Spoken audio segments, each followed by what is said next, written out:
Well, hello everyone, and welcome back to my series of interviews for the UCLA Special Issues class. And today with me I have Alex Lemons, who is a veteran, and he is going to speak with us about students and veterans. So welcome, Alex. We're glad to have you. Thanks for having me. So tell us a little bit about yourself. Where did you go to college, and how did that influence your decision to join the military later on? Okay. Well, I went to a private college here in Salt Lake City, Westminster College, and I graduated in 2002 with a BA in history and English. And I'm definitely a 9/11 kid. I joined, I actually joined the Marine Corps one day after 9/11. Wow. I'd already planned on either joining the Peace Corps or the military or just doing a couple years of service in between undergrad and grad school. And that was mainly because I had exceptionally good grades and good recommendations, but I didn't want to accumulate all that massive student debt. Mm-hmm. So that's one of the many reasons that I signed up eventually with the Marine Corps is because of the GI Bill, which I've just barely started to use now because I started graduate school in Portland, and I'm working on my Master's of Arts at Reed College. So it's it's been a while since I've been in school, so that in itself has been a little bit of a transition. Mm-hmm. But the time I was in the Marine Corps, basically, I joined when I was 21, and I originally had only planned on doing 4 years, but then I got extended once and reactivated off the reserves again. So I ended up doing 3 combat tours in Iraq and another tour in Kuwait waiting to go into Iraq. So it ended up being that I almost served 7 years active duty. And then I just decided I wasn't ready to make it a career. So I got out and I've been slowly working my way through graduate school. I was also running my own business for a couple of years, and it's been quite a transition. I mean, some of the veterans out there know that.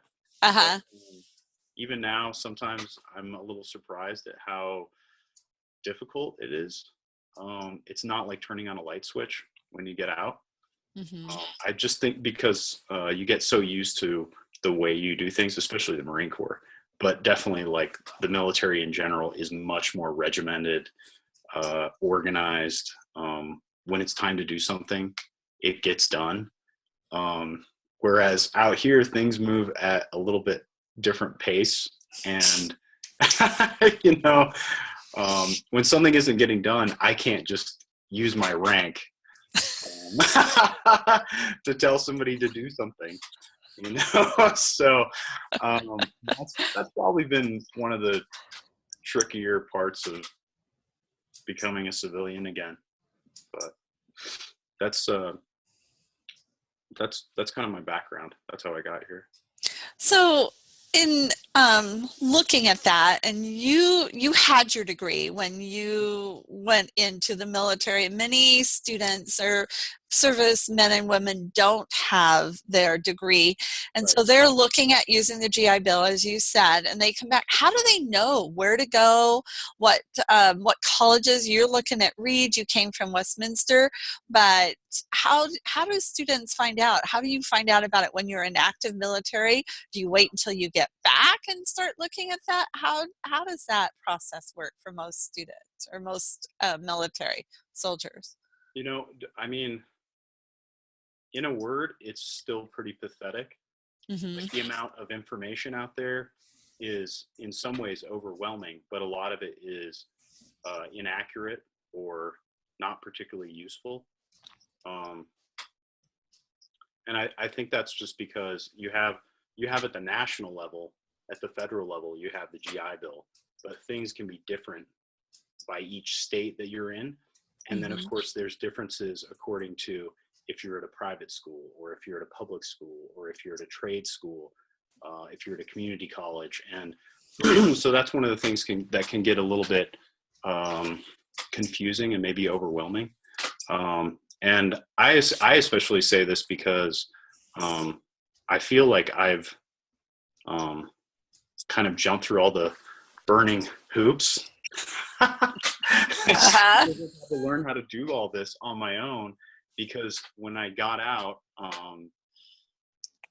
right at the end of 2008, there weren't a lot of veterans organizations that had good explanations or good support groups about how to do this. And I just didn't have a lot of my other fellow veterans who had finished school or had gone through the system. So I kind of had to figure it out on my own. And now I know kind of how it works overall, and I can make pretty good recommendations about pitfalls, what to look out for, different research you need to do. I mean, one of the things that you should absolutely not do is do your service time, and then you come to the very end of your contract, say the last month that you're on active duty. And that's when a lot of service members, they go through different kind of transition classes, and they're really not that good. The transition from the military to the VA is still pretty weak. There's just not a lot of good connections there, because the military looks at it like, okay, we've gotten as much as we can from this person, and it's not our responsibility to teach them about how the VA works. That's the VA's responsibility. But the VA just doesn't have enough personnel to handle all these different people getting out. So they send one person to sit in a class of maybe 200 veterans for a couple hours and explain how disability works, or educational benefits works, or how to get a small business loan if you're a veteran, or these different benefits programs that are out there. And it's just, it's short and quick. And then, of course, the next thing you know, you're turning in your checklist to get out of your unit, and you're Mr. Lemons now. You're not Staff Sergeant Lemons anymore. And so that's why you need to spend a little more time while you're still on active duty actually doing some research. So, of course, internet's a great place to do that. I think it can get a little bit overwhelming, and there's a lot of, again, misinformation out there. So probably the two best things that I've found have been, first of all, what my platoon ended up doing. I was in a sniper platoon. We created a closed Facebook group about 4 years ago, and we've got about 300 guys in there, and they're all Iraq and Afghanistan veterans. And so we just talk to each other about, hey, I'm in Ohio and I want to go to, the University of Ohio.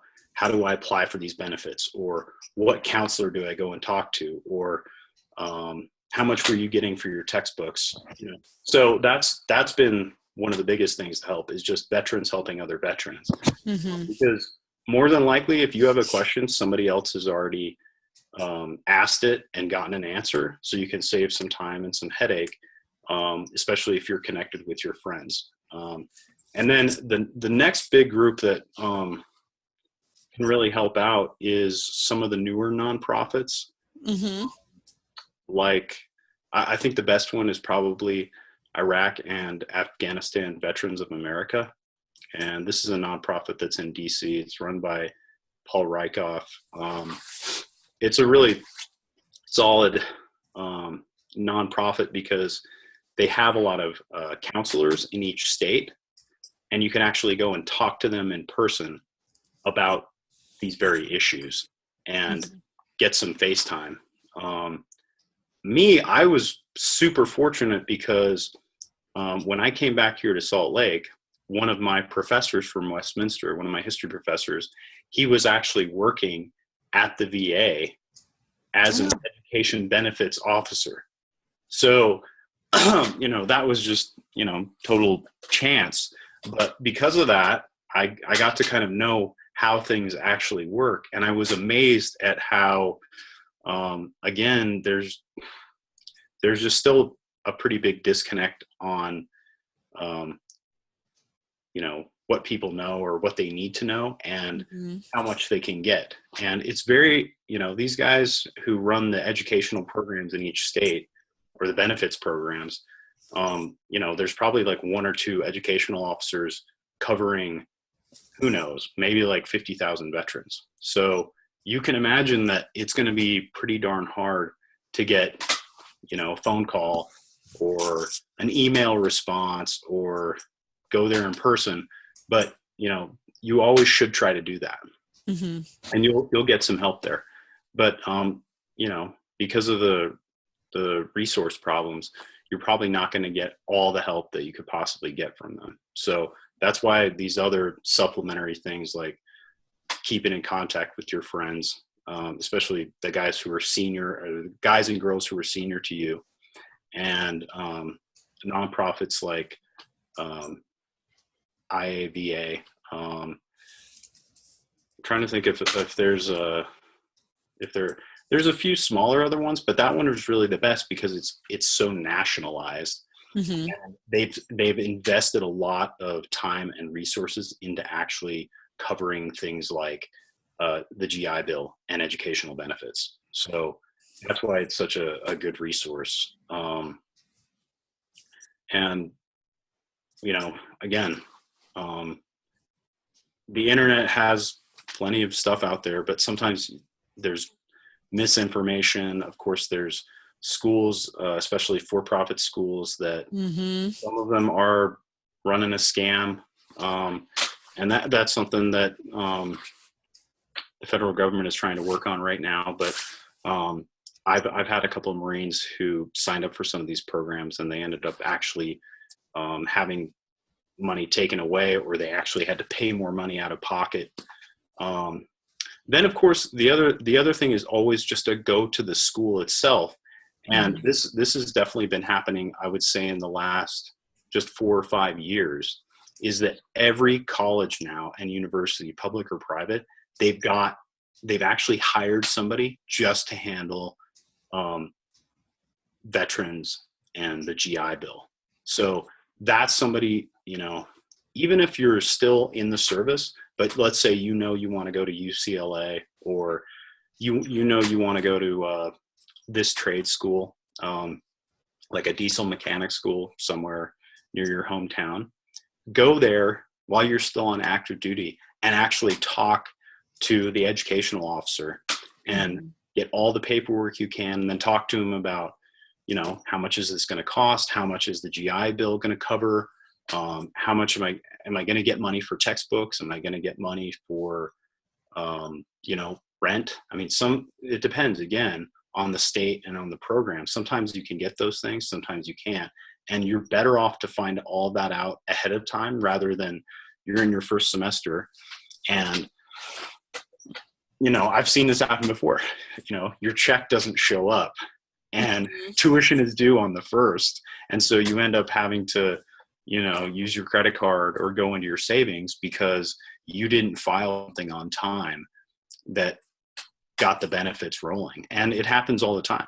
Sometimes there are glitches in the system, or you procrastinated, and that's what causes the delay. But if you get hooked up with the educational officer at whatever school you want to attend, you can save yourself a lot of heartache. So those are the best things I can recommend. Definitely. Good advice. I know I just came back. I told you I came back from a training in Georgia for service providers for veterans, and probably 98%, if not more, were all colleges. Both community college and four-year universities. There were 2, maybe 3 other people that I saw that were from nonprofits. So, so it's nice to see that commitment.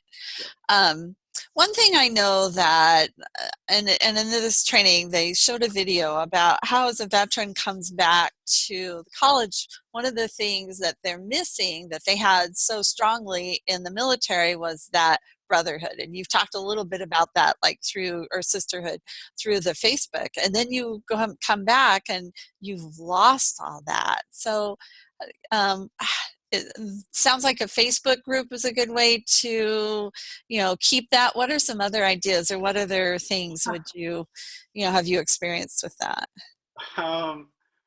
Well, honestly though, there's nothing that will ever be able to replace it. I mean, I just know that now. I mean, because I've tried different things to find other ways to replace it, and there's nothing that will ever quite be the same. Just because you're all living in the same circumstances of misery together. So, and then of course your life is so regimented. You have to sleep, eat, work together with the same people. You don't have the option to say, I need a break from this person or that person.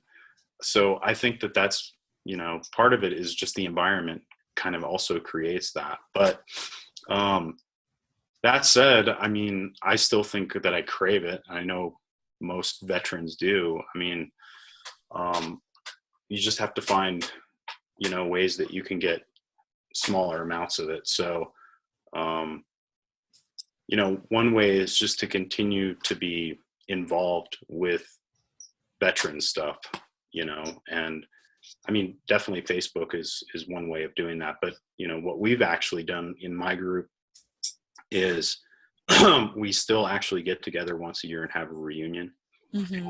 We go down to Camp Pendleton in Southern California, and we go up this pretty brutal 4-mile hike up to the top of this mountain where we built a memorial for some of the Marines we lost.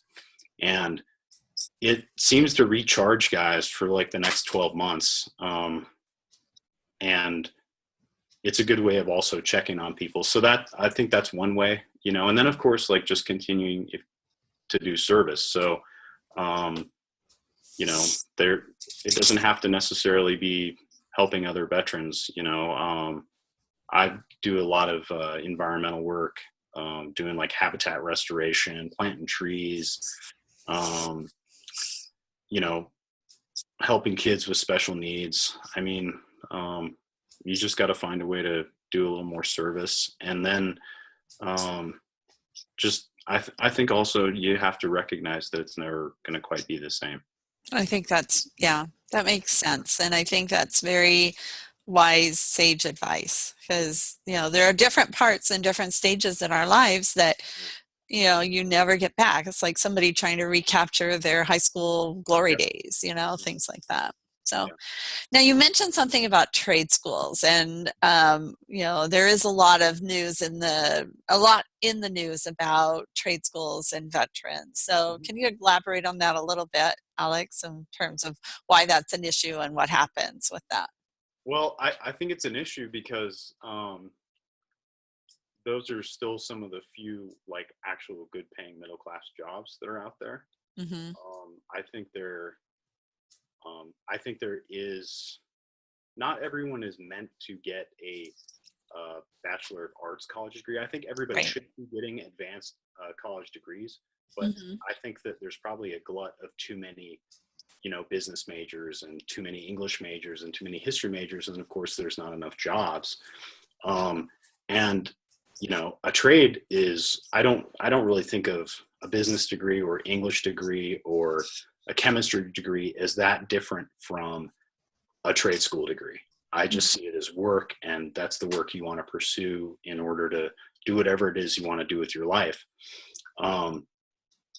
The other reason I think that there's now more attention with it is because up until about, I think it was really until President Obama got elected, trade schools were not covered under the GI Bill, or they were only covered up to like 50% because they were some people considered this not a full college degree because it was only maybe 2 years, which if you've actually been to any trade school, it's pretty tough.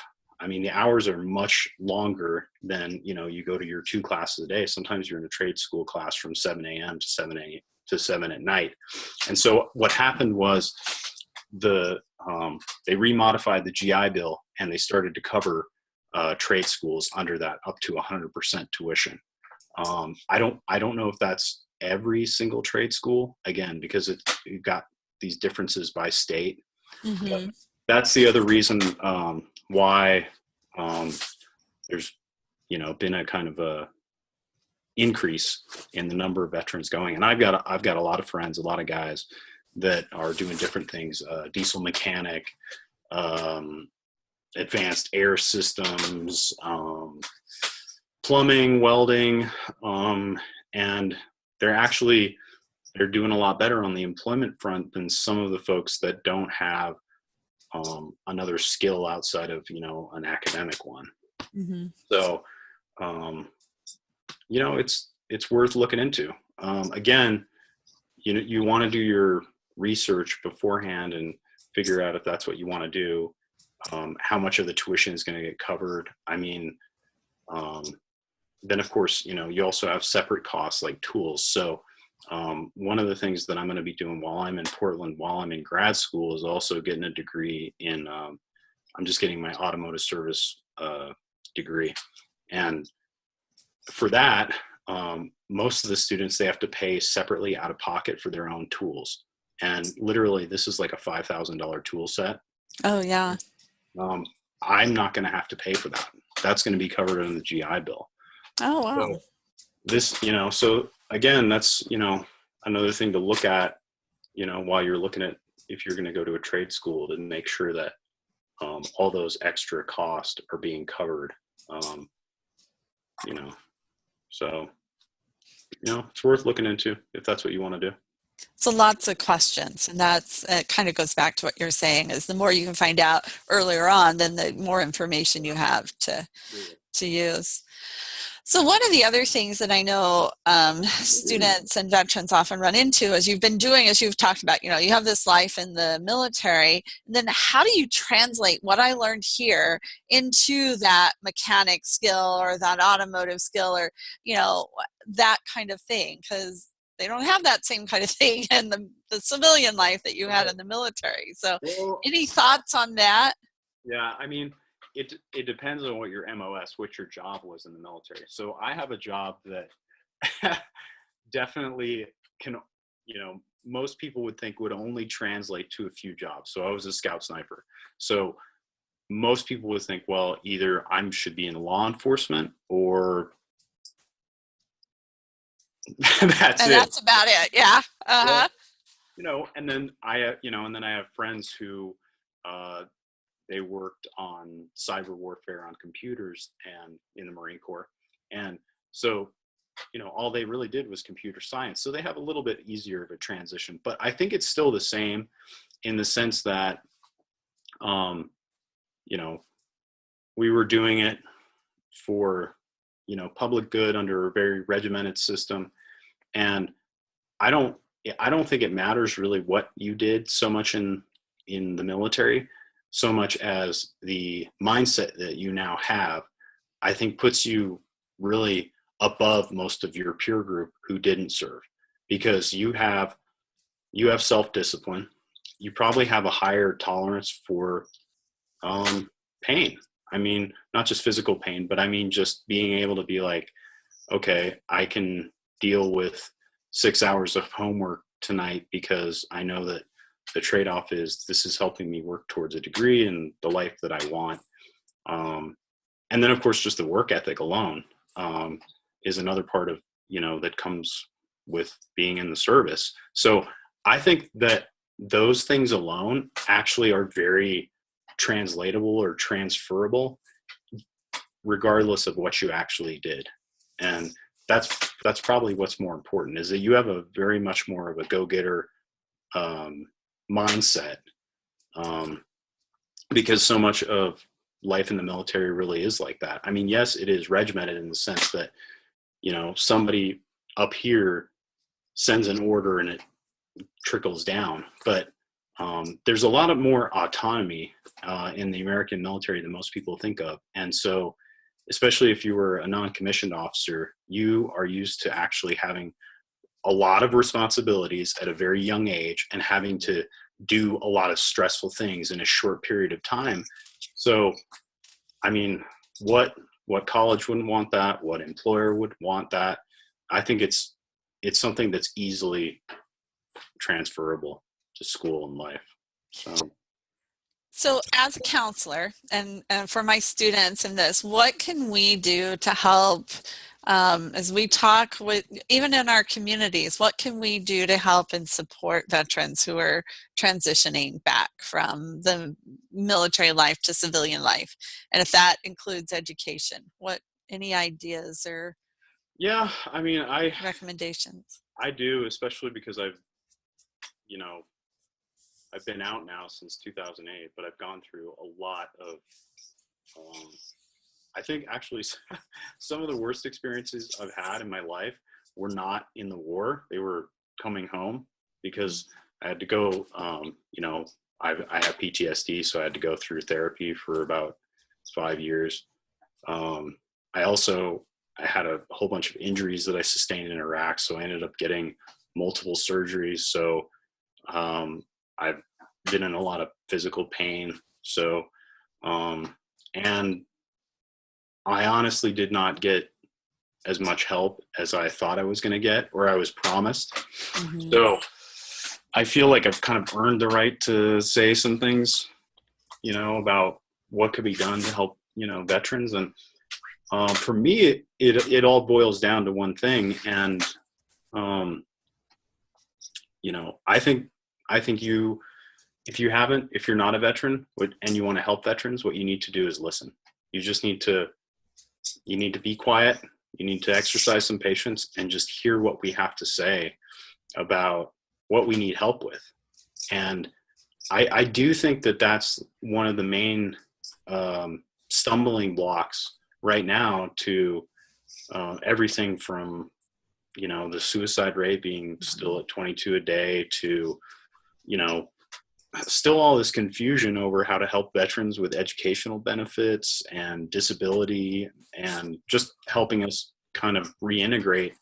Mm-hmm. Is that a lot of people think they know what would be best for us, but they've never been in our shoes and they just haven't heard what we have to say or specifically what we need. And so that's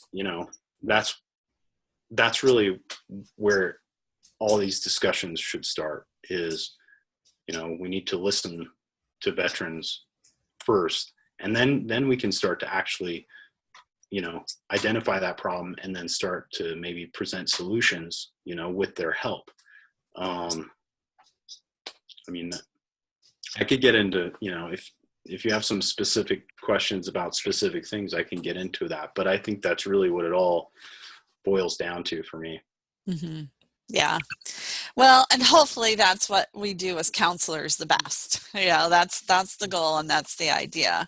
Yeah. But and I think having that understanding that not all this, it's not the same answer for everybody, and everybody's experience is going to be different. Right.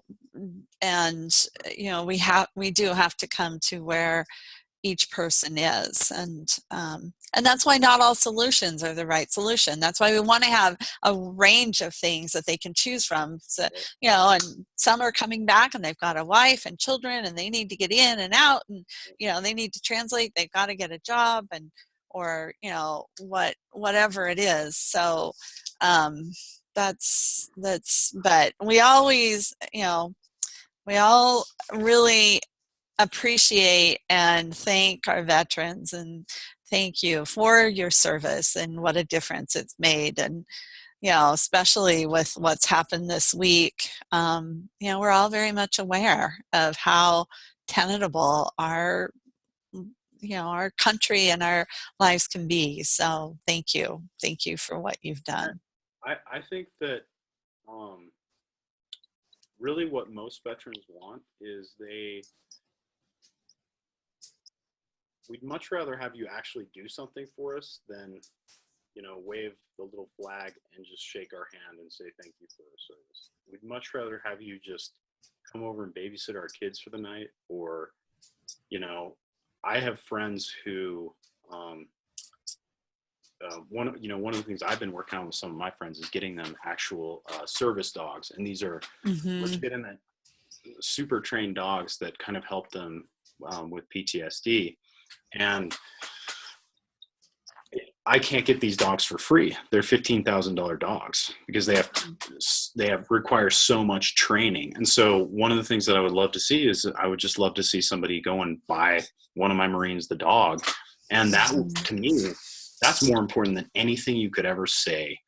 And so that's what I really think we need more of, is we need more action and less, chatter. Let's talk, more action. Yeah. It doesn't, and then other things like how you vote, your representatives, especially in the House, they do have a lot of influence over what kind of legislation is going to get passed or changed that will help veterans. So that's important. But really, I think it just comes down to, if you really want to help a veteran, then help a veteran, just, it doesn't have, it doesn't have to be as big and bold as, some of the things maybe the veteran did, just little things. And I think that's the best thing that you can do. Well, I appreciate that. And that, that helps us to think about it too, as it's one-on-one. I have a friend who's been working with veterans and doing education benefits and last 5 or 6 years. He's up in Washington and Seattle, and he's the one that I I've been talking to over the last few years, and now I'm trying to do this here in California. But he is recruiting counselors, high school counselors, one-on-one, just to work with 1 or 2 veterans every year, just to provide that. Here, I'm here to help you. I can, and that one person, one-on-one, can make such a difference. Absolutely. It doesn't have to be this big global type of thing. Yeah. Absolutely. So, well, Alex, thank you so much. This has just been really great. I know my class will really appreciate it, and I hope you have a wonderful holiday and weekend. So, yeah, if anyone wants to shoot me an email, if they've got any questions, I will try to answer. I'll try to help. If I don't have the answer, I know somebody else who does. So just shoot me an email at alexlemons@gmail.com, and I'll try to help you out. But thanks for what you guys are doing, and I hope this has been beneficial. Thank you. And thanks for sharing your email. I'll post that so that they can access that. So, all right, great. Thank you. Yep. Talk to you soon. Bye.